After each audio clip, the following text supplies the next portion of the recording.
Reserve and a uniquely stunning 24-hour display. Entirely. In front of me, so that will backwards, so we're going to turn the aircraft. It was all yellow and Bob Hoover at the control. You can see how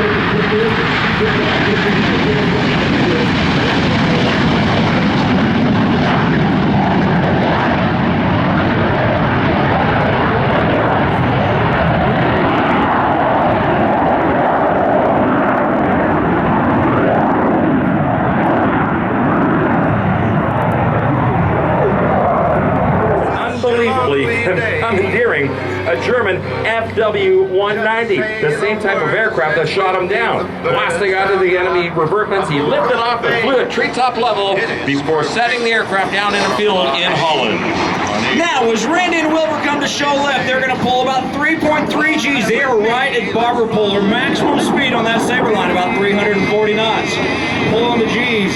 Randy will continue to pull back, go straight up into the Nevada sky. Wilbur's managing his power, bringing off the altitude, reading off the airspeed to make sure they've got the safety gates met. That's what allows you to fly, even a non-aerobatic airplane, through these maneuvers, is knowing exactly what amount of energy or airspeed or altitude is required. Now they unload the airplane to half a G, roll it over using aileron and rudder, diving it back down in on this 1/2 Cuban 8.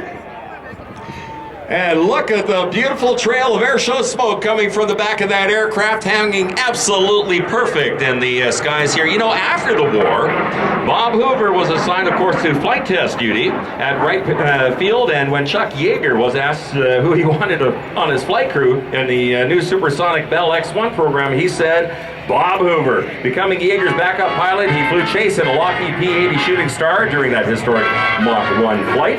Now, we flash forward to the 50th anniversary of that famed flight, and there was Hoover again flying chase for Yeager in an F-16 Fighting Falcon over Edwards Air Force Base in California. Now, as they've got the Sabreliner turning back in, they're going to do that classic barnstormer loop, the barrel roll, or the victory roll, as a lot of the fighter pilots may have flown as they came back to their bases in Europe after successfully scoring an air-to-air kill.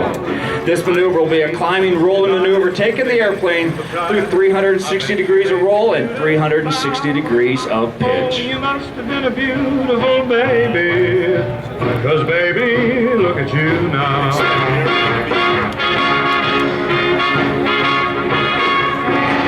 All right, here they come, friends, coming in from the right. He's moving, too.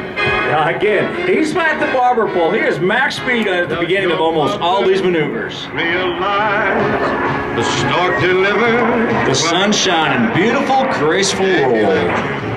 On the family tree. That's got to look cool, because up above the pilots in that Sabreliner, there's windows up above them. And so they're able to see the runway by looking up through the roof of the airplane. I bet they can probably see a smile on that Tennessee gentleman's face right now as well. Of course, in 1950, Bob Hoover would begin a 36-year association with North American Aviation and Rockwell International. He performed experimental test flight work on the Navy FJ-2 jet fighter, the F-86D, and the F-100 when he demonstrated the safe handling and flying qualities to fighter pilots all around the world. But as master of aerial flight didn't stop there. In 1978, he set 3 climb-to-altitude records at Hanover Air Show in West Germany. And in 1985, Bob Hoover set a coast-to-coast record flying a P-51 Mustang from Daytona Beach, Florida to Los Angeles, California in, get this, 5 hours and 20 minutes. Well, this next maneuver, Randy's going to do an 8-point roll, but he can only count to 5, so Wilbur's going to be there to get the last few figured out. Fingers pulled out. There's 1, 2, 3. Inverted at 4, 5, 6, 7, and 8. Nicely done, gentlemen. You ladies and gentlemen, are you liking what we're showing you? And when it came to winning blue ribbons, you must have shown the other kids how. I can see the judge's eyes as they handed you the prize. I bet you made the cutest bow. Oh, you must have been a beautiful baby, 'cause baby, look at you now.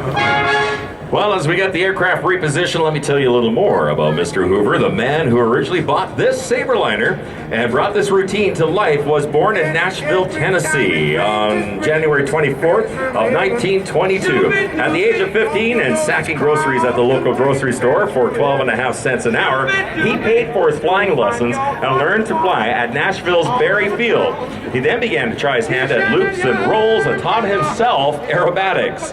As World War II broke out, he enlisted in the Tennessee National Guard and later received orders to Army Pilot Training School. Well, break out those cameras from Fries.com as this parade pass gives you a great view to capture not only the Sabreliner, but Bob and Old Yeller all in one shot right there.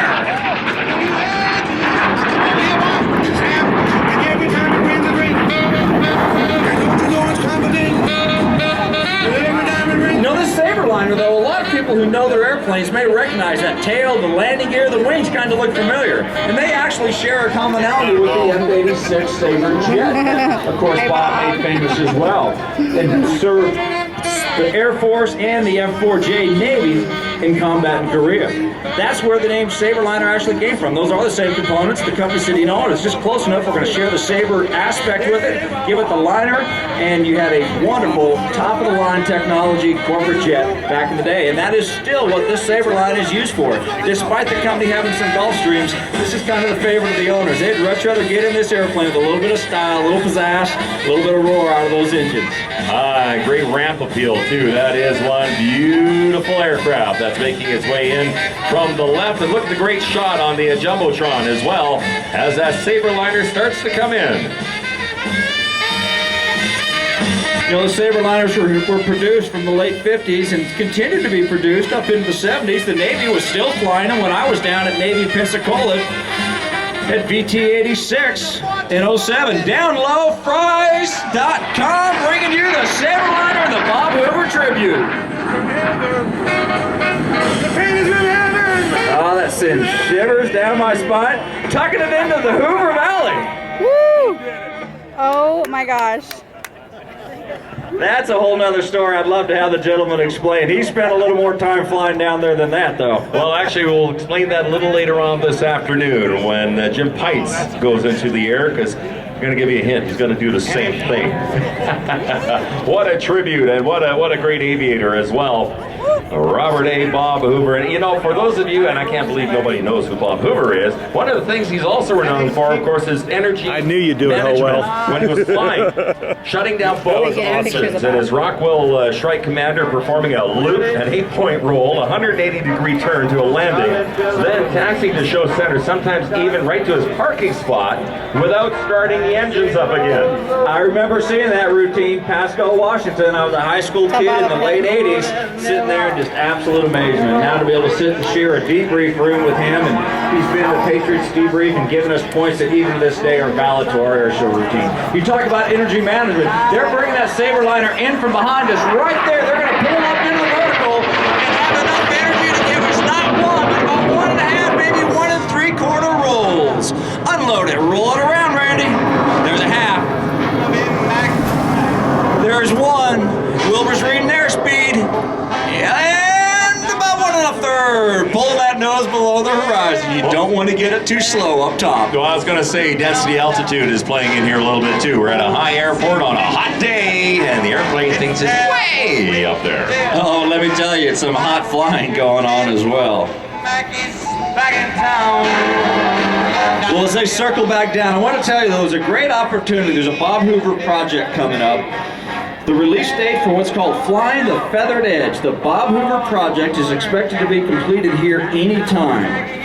And we look forward to encouraging you to go online, find out where you can view that documentary, learn more about this great man and this living legend of U.S. aviation history. Ladies and gentlemen, I ask you to please get on your feet and let's have a big round of applause, not only for Fries.com and Randy and Wilbur flying the demo, but for Mr. Hoover, who graces us with his presence here again today. Thank you, sir. God bless you. We love you.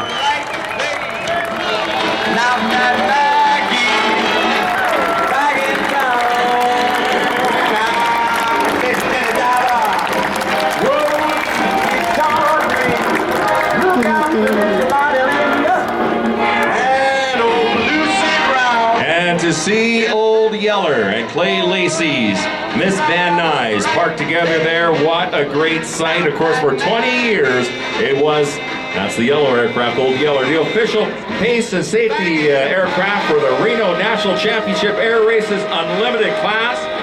Bob Hoover made over 1,000 air show performances in the United States, in Canada, and in Mexico, and still holds that speed record from LA to Daytona Beach, Florida for 5 hours, 20 minutes, and that was established back on March 29th of 1985.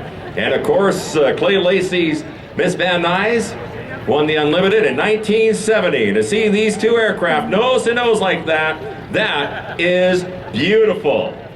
What do you think, folks?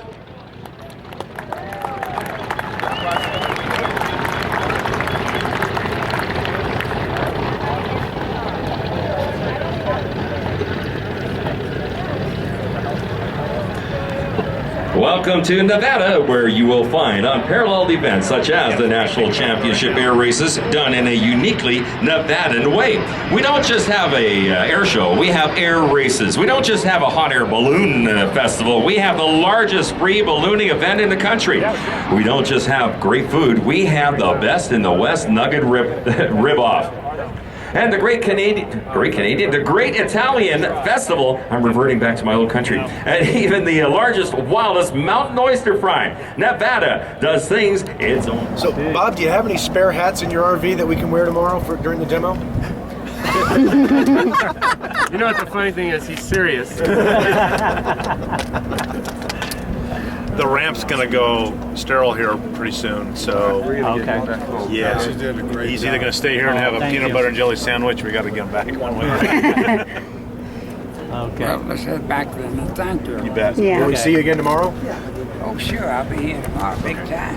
Okay. That's a big day. Excellent. Bob, it was great to see you. Thanks for coming over and visiting with us. And thanks for the comments. Thank you. Thank you. Our honor. Plenty. Good work. Bye, baby. Good work. See you tomorrow. Okay.